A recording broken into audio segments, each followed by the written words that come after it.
Welcome back to another episode of Driven in Her Purpose. I'm Rosie Leonore, your host, and I am so happy to have you with me today. Well, today I know I say I have special guests all the time, but when I tell you this is a special guest, it's like to the power of 100 special guests, because she is someone that I have been listening to and following for more than a year now. I don't know if I'm her number one fan, but I'm probably up there. I am a super fan of this beautiful lady that's about to speak to us today. She has helped me personally to grow in my podcast just by listening to her. And I will say I'm super excited because she's going to talk about something today that I myself am going to take advantage of very soon. So I'm so excited. I can't wait for you to hear from her. You're going to learn so much just in this interview. And please, ladies, take notes, because what she shares is so valuable. It's beyond some of the stuff that you're going to hear. You're just going to be like, oh my goodness, you're just going to come away with such value. So ladies, I'm so excited to present to you today, Stefanie Gass. Stefanie, welcome to the show. Wow. I feel so special right now, Rosie. Thank you so much for that kind introduction and just your pure heart in this whole thing. I'm so excited to be here and to bless the gals today. I'm very excited for you to be here with us today. So Stefanie, why don't you start by telling us a little bit about yourself? Yeah, sure. So my name is Stefanie Gass, like Rosie mentioned, and I run a podcast called the Stefanie Gass Show. And I've been doing that for about 3.5 years now. And what's so crazy is I never thought I'd be a podcaster. I was actually an entrepreneur for 10.5 years and had lots of growth and lots of failures. And I've grown businesses the world's way and realized how that's never fruitful, because it always ends up that when you build something in your own strength, it's built on a foundation of sand. And then I've built up this business God's way. And I now know the difference of having a business built on a foundation of stone, which we'll talk about in a little bit. But that's what I do. I help women get clear on their calling and start a profitable online business from that call. I truly believe that we have all been gifted. Romans 11:29 says, for the gifts and the calling of God are irrevocable. And so it's been placed in every person's life. I believe it. I just think it's hard for us to know what it is and then how to make it into our life's work. So that's what I do. And I help them start a podcast and then monetize that podcast. So you can literally live out God's call over your life, glorify him in all that you do, and have a business that makes impact and income.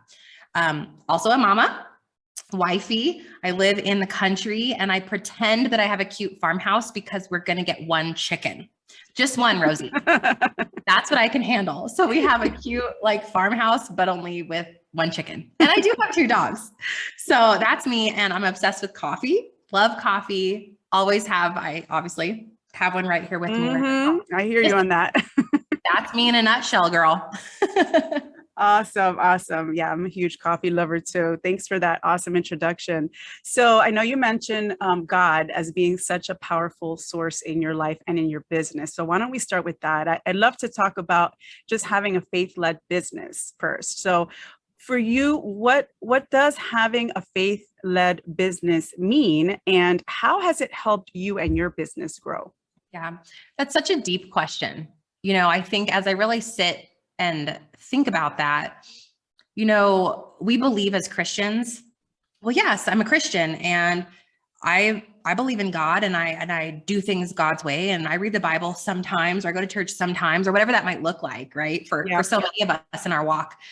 And what I found was that even though I was a Christian, and I go back about 5-6 years ago, everything in my life was so hard. The business was so hard. And nothing felt right. There was no fulfillment. And I'd make the big sale and it'd be exciting and I'd feel good about myself. And then it would wash off of me. Like you take a shower and it would wash away that feeling of I did this thing and it wouldn't stay. There was no true fulfillment in what I was doing. And I felt like parenting was a struggle and I felt like marriage was a struggle. And then, I'd pray once in a while and you'd feel a little better and then you'd go back to it again. And it's like, I finally had this realization. My business crumbled in 2016. I had a very successful multi-six-figure network marketing business, and it crumbled. Well, multitude of reasons, myself being the main one, because I had really turned that into an idol in my life, and I had built it all the world's way. I hadn't at all brought God into the business because I thought that God was God and I was me, and God wasn't. Who am I to ask God to help me in my business? Who am I to? God's God. He's on this amazing pedestal, and like, I'm going to disappoint him, like the way that I've done everything. And I had this idea of who God was. Well, my business crumbled and I found myself completely shattered. My identity was in the business. Worth was in the money and the success and the rank. I was 60 pounds overweight. I had a newborn baby. I was drinking way too much. I was eating my feelings. And so I had all this stuff that was like coping mechanisms to living this empty life by my own strength. And I had everything, right? I had a marriage and these beautiful children and this business, but yet nothing was right. And I looked up and I'm like, why am I in this dark place? Like, I don't know what's wrong with me. And I totally just had a complete breakdown in my identity. And I was completely lost in my worth. And in that dark moment, so those of you hearing this that are in a business or wherever you are, whatever you're doing, and you're like, everything feels wrong. Have you invited God into it? Because everything about God is right. Mm. And so in that moment, I said, God, I don't really know you, but I want to. I don't really know what this plan is. You promised that you have the plans for my life, Jeremiah 29:11. Like, what does that even mean? Mm-hmm. How am I going to make money for my family now? And I started asking God questions. And through me opening the door, God can handle us, right? He started to show me that he wasn't this angry person, or he wasn't disappointed in me, and that he didn't want to be separated from me and only experience me in church or when everything was right with my Bible in the perfect corner. He's like, I love you right now. I love you right now. And all this mess that you've created for yourself, the business failure and, the drinking and like all these issues that you've created, I still love you. Like, God's grace was so infinite in that moment that I knew he was with me in a different way. And I went to church and I started about a year-long process of seeking after him, Rosie, like more than just in my business, in my life. Like, how do I live a faith-led life? Because that became the segue into realizing that I need God in every piece of my life, in my business, in my marriage, in my motherhood, in my health. I need him to free me from alcohol. I needed him to free me from whatever all my issues were, lots of them, right? And so instead of hiding and coveting our issue, it was like, God, take this, just surrendered it all. So in that year, I went through that process, that refining, that pruning process, and God really showed me. I was in church one day and I'm just standing there during worship. And it was like this moment where I finally said, like, there's no more secrets because you know them all anyway. I need you to just fix me, like this whole thing. And I just stood there and like weeping, arms raised, full surrender, weeping. And like, I just felt the Holy Spirit completely crush me. And I knew, like, I am his forever and every single piece of me is his. So from that moment, I decided, Rosie, I do not make a move without my God. Amen. So I'm starting this new business, right? And I'm like, God, what is it? What should I do? I don't know what to do. And God's like, just show up. Okay. So I started going lives. I started helping people. People would knock, do you coach? I'm like, I don't know. God, do I coach? He's like, sure do. I'm like, okay. Start coaching people. And then nothing was feeling like, it was feeling really slow. And I knew that God needed it to go slow because I wasn't ready. I wasn't ready for the floodgates because I had a lot of healing to do. So those of you that feel like your business is moving slowly, it's probably on purpose because God's trying to prepare you for something. So just be excited about where you are. Anyways, sorry, this is a long answer, but I think it's important. Oh, it's good. Yes. The next step was asking God, what's the next thing that you're taking me into? And I had a dream in 2018 and God said, start a podcast. It was very clear. I can tell when I have a prophetic dream versus like just a random dream. It's very vivid. It sticks with me. And when I wake up, I almost audibly hear like, write that down, or this is what it was. And I've only had like 3 of those in my life. So I wrote it down and it said, start a podcast. I'm like, what the heck? God's telling me to start a podcast. That's so weird. I don't listen to podcasts. I don't know anything about podcasting. So it's literally that day, Rosie, I got out at a $20 microphone. I plugged it into the computer. It was super staticky, and I started recording, and I just did it in obedience. And so through that, what I've learned is, what is a faith-led business? It's first leading a faith-led life. It's absolute surrender, letting God be the CEO. I knock on his door. Imagine God has a door in this big office. You knock and you're like, yo, Lord, should I do this thing? What do you think? And God says, well, maybe you should. Let's talk about it. So we talk about it. And then God and I put together a plan, a business plan, and I go execute the plan. That is happening at every level of my business. I'm talking about hiring moves, when we do something new, when I say yes to something, when I say no to something, it's because I'm partnered with him. That's a faith-led business. And the second part of your question was, how has it helped my business grow? Mm-hmm. It's helped my business grow because I did everything, Rosie. Like, you would not believe the level of workaholism that I had when I was growing a business on my own strength. I worked endlessly. I was hustle. I tried everything. I said yes to every opportunity. And I was a broken, shattered mess inside. The money really wasn't even coming in. And when it did, it would be gone. It like wasn't sticky. Mm-hmm. And then I was afraid to lose money. So then I would hold on to it tightly, and like, it was so hard. Business was so hard. And I still didn't have anything to show for it. Yeah. 6 years of trying to be an entrepreneur my way, and it was all gone overnight. Versus now, like, I don't even know what God's doing. Like, I look and I'm like, how on earth have you led this many people to the podcast? How on, like, right now we have 18 people on the Stefanie Gass team. 18. Wow. I'm like, it's so beyond. I don't even know. I'm watching like an outsider. I'm watching like God's the CEO making moves. And I'm over here like, wow, that was nice. Ooh, like the income and the impact. And here's where we have to get to this place, you guys, of like, when you surrender it to God, you better buckle up, because it is not about you anymore. Having a faith-led business is, you're doing this business to be God's vessel. You're doing your business so that you can be the hands and feet of Christ while you're here in whatever you do. It doesn't have to be faith-led. It doesn't have to be like, oh no, well, I can't be in ministry. It's not about that. Maybe you help moms, or maybe you help people in your vocational job. Maybe you have a career. That's great. God will use you, and you will be like, what is happening? The fruit on having a God-led business is so much bigger than anything you've ever written down, anything on your dream board. And it only happens the moment you get out of the way and you start walking behind God. You start walking, you lead Holy Spirit forward every day in your business. And anyway, it's exploded beyond anything I could have possibly comprehended in my own life, Rosie, because God's plans are so much bigger and better than yours. Absolutely. 100%. Wow. Thank you. I feel like you've done both a testimony and a little lesson there for us. Thank you so much. Super inspiring. I want to go to the next question. What is passive income? We're going to talk passive income right now. And so how, some passive income strategies that have helped Stefanie. And we're going to, I'm going to say that I'm going to tell you ladies right now that Stefanie, she hasn't mentioned this yet, but she has an extremely successful podcast. And you follow the ones that are successful. That's what you do. You're like, what are you doing that's working? And that's what I've been trying to do. I'm like, I'm all about learning from Stefanie.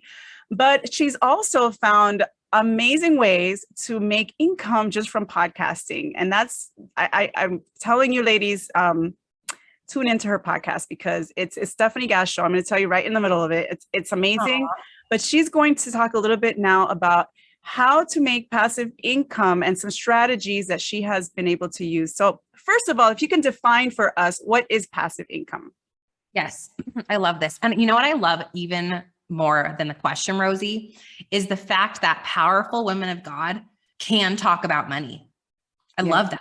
And I just want to have a moment there for you guys listening, because if there's any weirdness for you around money, I want you to understand that God created money and it can be used for good, and it should be used for good. And when powerful women, daughters of the King, say, I am willing and I am ready to steward wealth, or to even steward income, or to steward this for your kingdom, God will show you where to put it. And of course, he's going to bless you in as well.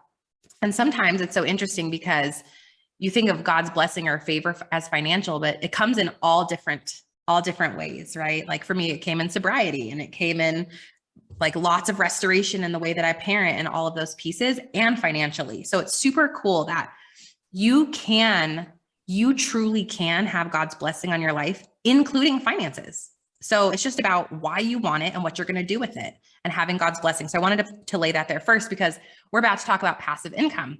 And that may seem like a weird worldly term to you. Like, oh, passive income. I don't know. I don't know if I should be dabbling in that.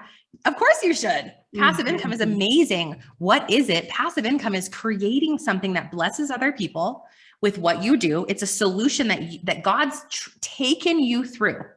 It's something you've already done, which those are things people are like, Steph, it's too easy. Like when I do my morning routine and like it sets me up for success, no one would want that. I'm like, are you crazy? 80% of the world struggles with like actually setting this up. Like the thing you're really great at that seems so simple and easy to you that you've already done is the exact thing that is a clue to what your calling work is. So point there is, once you figure out what that thing is, I teach you to start a podcast, because that's how we grow an audience. That's how we connect with people. Just like you guys are listening to Rosie right now. You love Rosie. You're excited about the things that she's blessed you and taught you. When Rosie says, P.S., I have this new thing that's going to help you with pain point, number one problem that you have, you're going to be like, I want it. And you're going to pay money and you're going to take it, because it's the solution you're already shopping for. So passive income is usually a course or an ebook. There's another thing as well called affiliate marketing, and we can break the three down in just a second, that don't take time for money. You don't have to sit down with someone, charge an amount of money and take your time. It's something that you create once. You often refresh it once a year, and then it sells. Now, why? This is a huge win for you, obviously, because it's not time for money. It's scalable, but it's a huge win for your person too, because it's usually much more inexpensive than working with you. So that's a benefit to them. And it usually comes with a lot of community, and they can do it on their own time. So I love my favorite is courses, but you can also do an ebook. You can also do affiliate marketing as well. I've actually done all three, so I know about all three, but e-courses are the highest profit margin and usually the biggest win for your person. Mm-hmm. Got it. Okay, awesome. Thank you for that. And so what are your recommendations or strategies for women to get passive income that have helped you personally and your clients succeed? Yes. So glad you asked this, because it sounds fun, right? I'm going to create a thing and make money. I'll just create a thing. I don't know what don't be Stefanie Gass 2017, 18, right? Like, don't create a thing to create a thing. You only create your passive income thing after you have decided and heard from God on what is your brand supposed to be, what is your calling, what is your thing, okay? Then the next step is you need to start something that creates trust. So for us, it's podcasting. You can go blog, you can do a podcast, or you can do video. That's it. Do not waste your time on social media, because they own you. It's not content you can own, and it doesn't convert. So you have three choices: podcasting, video, or written. I teach podcasting because it's life. I don't really want to do my makeup very often. Rosie's very lucky right now. I have my mascara on. No, but you do that second. So first is clarity. Second is you start the thing, the long form thing that builds an audience. And then the third step is you find out if it's your mission in life. And I don't care if it takes you 6 months. I don't care how long it takes you. You've got to find out what your listener, your people that are actually following you now in your podcast or wherever, what is their number one problem? You can't pretend to think you know. Well, I think it might be that. No. What is their number one problem? The only way you find this out is asking them, sitting on free calls with them. You've got to do the market research to find out what do they really need. And then you create one solution, not 10 mini courses. No, not 27 things, hoping one of them sticks. No, one thing that solves the problem. And sometimes it can be in an ebook. Sometimes it can be in a smaller course. And sometimes you really do have to create a pretty robust course. It depends on what their problem is. I'll give you guys some examples because I'm a visual learner. So let's say that you're a photographer and you teach other photographers how to grow a 6-figure business. Okay, what's their number one problem? How to get more clients. Let's say that they tell you, I can't find enough clients. I don't know how to get clients. Where do I get clients? So you create the profitable client playbook for photographers. And it's a course. And let's say that course is $400 and it teaches them exactly what they need to do to get more clients. Okay, let's do another example.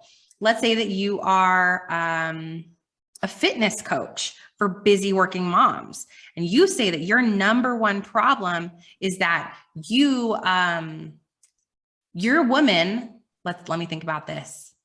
Your number one problem is that you don't know how to scale your business. Let's say that you have tons of clients. Here we go. You have tons of clients because you're a fitness coach, but you can't scale because you're meeting with them all one-on-one. So maybe you say, oh, well, guess what, fitness person? I can teach you how to make a fitness course online. Just another example, right? So maybe you have the service-based to online course creation academy. I don't know. And you teach people how to take their service-based business and turn it into a course. Okay. And then let's say that you teach moms how to meal prep, and the moms say their number one problem is they don't have any time.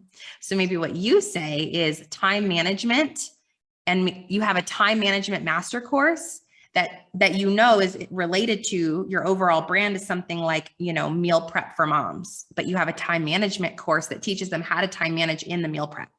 Is this making sense, Rosie? So it's absolutely. Yep. You gotta find that one thing. Yep. And it never comes from you. It comes from your person. So that's the strategy. Last thing I'm going to say here, and then we'll let Rosie ask a follow-up question, is you've got to stick with something. You've got to stick with it and see it through. Do not have more than one thing, in my opinion, until you've passed 6 figures. One thing and one thing only, because otherwise you distract and you break your audience up because they're confused. They're like, oh, she has this and she has it. We don't want to do that. We want one thing. And we tell them that one thing is the answer. They will tell you in about 12 to 24 months, hey, I need the next thing. They will tell you, but you've already proven course number 1 before you move into the next thing. Awesome examples. Thank you. And in my podcast, I do talk about confidence, and I really believe that, if you don't take action, your confidence is not going to increase, because then you don't know what to do next. Like, even if you make a mistake or if you fall on your face or whatever, like, you won't be able to do that and then learn from your mistakes. And also confidence comes in not, having knowledge is super important. That's of course number 1, but also I believe, and especially now, more recently, I'm really learning the power of mentorship, the power of having not just someone, but a community to guide you.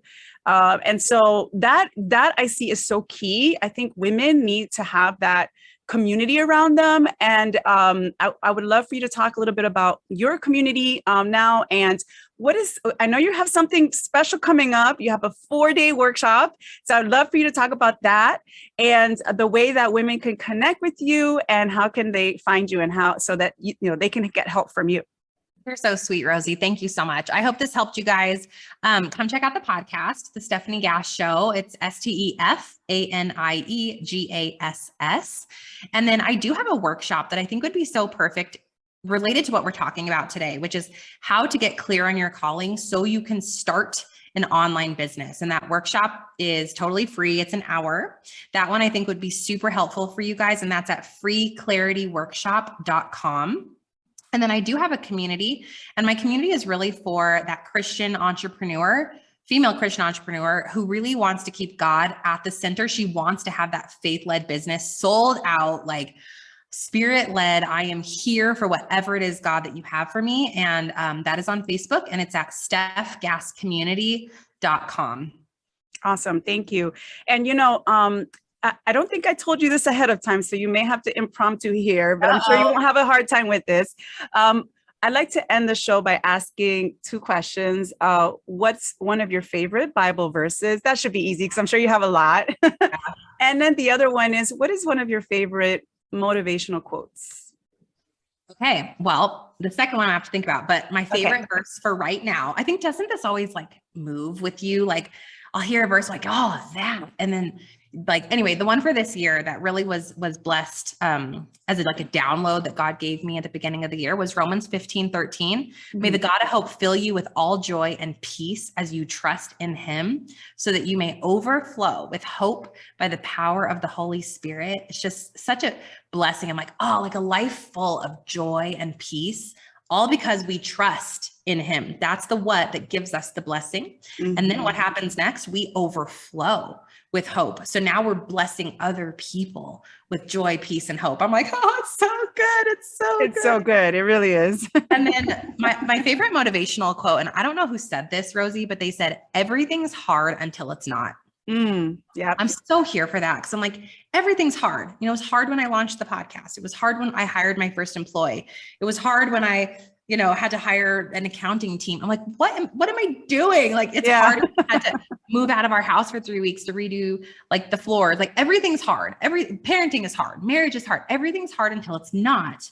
And I love that so much, because what that tells me is you can do hard things. We're equipped, and we know that anything is possible with God and with his strength. And so we just have to lean into something being hard and know that we will get to the other side of it. We're going to look up and say, it's not hard anymore. And that's what I'm here for, that feeling. Like, I am so excited to keep pushing my own limit and keep raising my own bar and say, that used to be hard for me, and now it's not. Yeah. And that's awesome, because I feel like that's what kind of helps us scale, right, in business. And if you don't challenge, if you don't take that next step, if you don't push towards it, you're never going to grow. And if you don't grow, you're not going to make more money. And obviously, like you spoke about earlier, and I'm so glad you said this, to not be afraid of talking about money. You know, money can not just bless our families, you know, think maybe our dreams, but more importantly, it can bless others.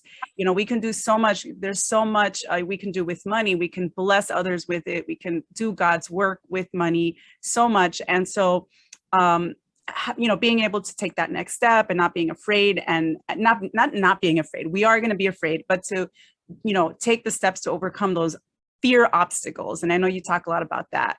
And so I so appreciate the quote, because it is so true. And we can all apply that here, especially the women that are listening to us today. So Stefanie, thank you so much for being on the show. It has been an honor to have you here. You're so welcome. Thanks, everyone. All right, ladies, I will see you in the next one. Bye.